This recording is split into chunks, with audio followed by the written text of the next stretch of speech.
Hi, today we're going to be talking about Bentgo Kids versus Yumbox. As a mom of 3, I'm pretty versed in packing lunches, and specifically bento-style lunches I absolutely love. As you can see, we own our fair share of lunchboxes, and today we're going to be comparing the Bentgo Kids and the Yumbox because they're most similar in size. For comparison's sake, we're going to be talking about the Yumbox Original and the Yumbox Panino. They both are the exact same size, and the outside both look exactly the same too. They both come in a couple different solid colors and have one single latch. The Yumbox's entire outer shell or casing is completely hard plastic, and it doesn't have any grips at the bottom or anything either. My absolute favorite thing about the Yumbox is that the trays are interchangeable. You can swap out trays. This is really convenient because both of my kids can keep their same outer shell that has their name on it, but can switch up what tray they want for which kind of style lunch that I'm packing.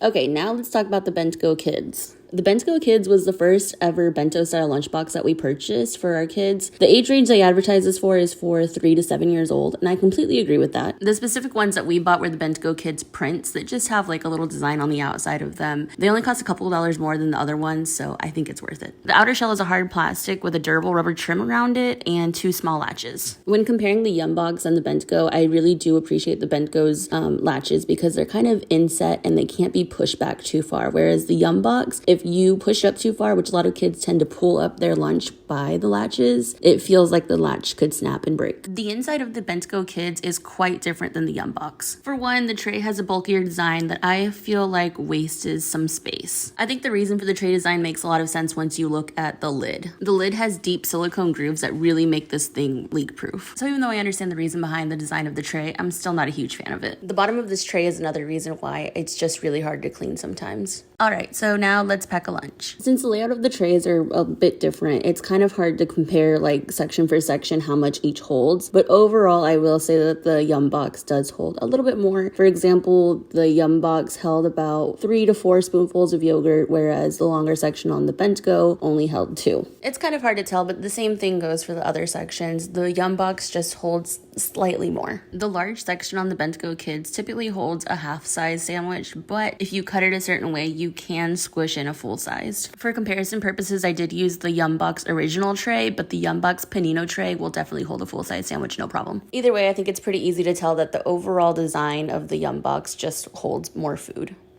Okay, now for a leak-proof test. I have some yogurt in each lunchbox. I flipped it over on its side and let it sit for about 10 minutes, and as you can see when you open it up, neither one of them have leaked even a little bit. We have used thinner substances like maple syrup and ranch dressing, and the Bentgo Kids is completely leak-proof. I solidly stand by that. The Yumbox does have some leaking sometimes. You just gotta make sure not to overfill things. Next, here's a clip of my 4-year-old opening each lunchbox. As you can see, he has a little bit easier of a time opening the Yumbox than the Bentgo, but overall, he's still capable of opening either one. Lastly, cleaning. I personally hand wash both lunchboxes. Doesn't matter which kind of lunchbox it is. I prefer hand washing. I believe they both say that the outer shell is top rack dishwasher safe, but they do recommend hand washing the tray. Side note, for the bottom of the tray, I recommend getting a straw cleaning brush and using that to get in between the crevices. This is also helpful for the crevices in the top lid. But anyway, like I said, I personally recommend hand washing the entire thing just because I've seen trays warp or the design of the Yumbox tray kind of like chip off. I just think overall, if you're going to be standing there washing the outer shell, why not just wash the tray anyway? So there you have it. There's a side-by-side comparison of the Yumbox versus Bentgo Kids, and I hope this helped you decide which one is best for you and your family.